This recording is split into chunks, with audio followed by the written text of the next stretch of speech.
Hey, this is just a snippet from our podcast, but if you want to catch the full episode, that'll be on YouTube, and the extended version will be on our Patreon. Civ VII.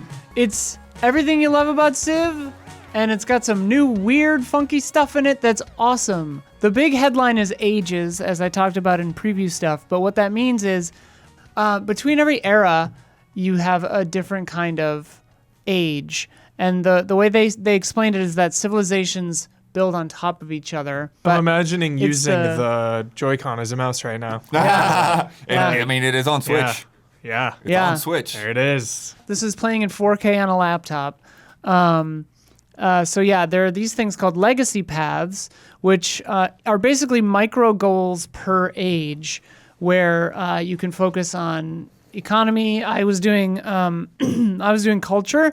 So the way that you want to win, if you can complete your legacy path by hitting all of the kind of like milestones of that path, and then that gives you little bonuses that you can choose in the next age. So it kind of like it's your civilization's legacy as it moves forward through time. But the idea there kind of is that like you don't have to like stay with the Babylonians, correct, until the future. That's the ages thing. So the legacy thing is a different concept, but the ages, I guess, I didn't really finish talking about that. Ages, so it's the ancient age, I think, or antiquity maybe, and then it's the exploration age, and then there's another age after that. I'm only supposed to talk about the first two ages in my preview content. So in between each age, you can basically choose a new civilization that kind of builds on top of your previous civilization.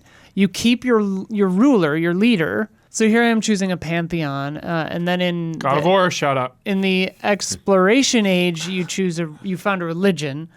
So that's a little different. It comes a little later. Oh, this is an example of building a man-made wonder and then seeing a natural wonder that you can come across. They have these little cutscenes that like rotate around. Yeah, it's really nice.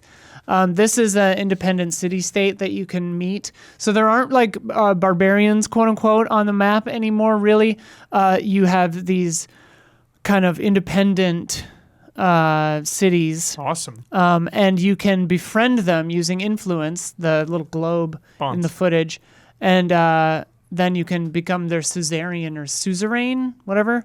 Yeah. Where you like run them, and then you can eventually buy them and have them be one of your cities. This is a civic tree. So there's a good tech tree, a good civic tree. But what's interesting is you get them in chunks because the ages are kind of more segregated now. So you don't see like into the future. And if you move fast enough and get through the tree, you can start getting future tech, which gives you like points towards stuff in the next era. Oh, this is when I defeated Benjamin Franklin. So listen, we got into a tussle because his borders were encroaching on mine and I needed his shit.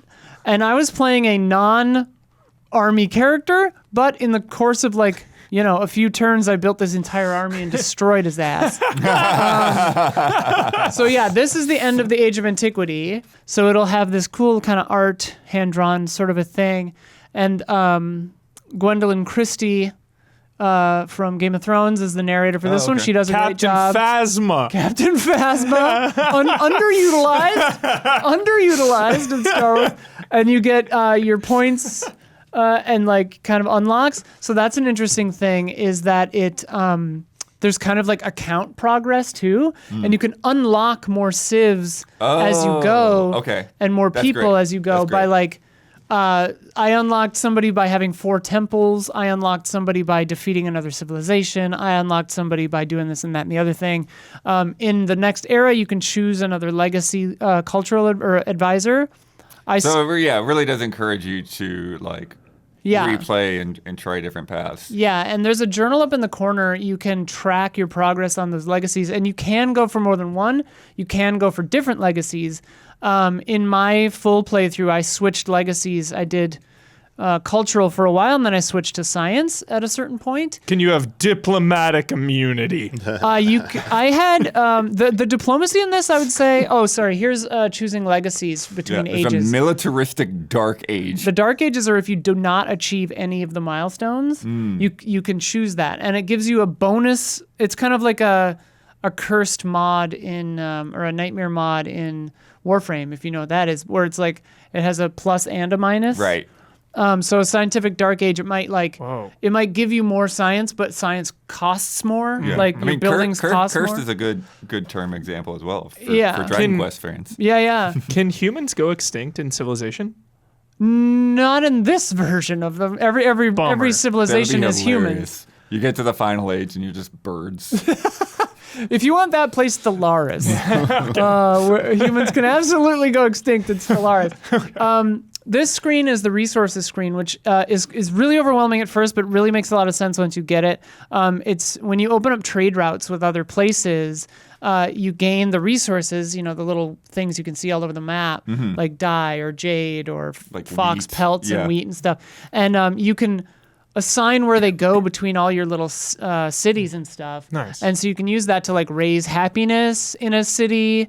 Here I'm upgrading a town to a city. I remember the same thing, Isla, where it looked so confusing. I was so overwhelmed with Civ, and I played 5, and then after an hour, it's just like everything just clicks. Everything it's so intuitive. It's so unfortunate nature of these games. Oh, yeah. Right? The same thing with Frostpunk 2, right? Yeah. You do that tutorial the first time, you're completely lost. You die, you start over, and it's like, oh, okay, I get it now. If you like this conversation, consider chipping in a few bucks at patreon.com/easyallies, where you can take extended cuts that are ad-free, and then you can also ask us questions and get in our Discord.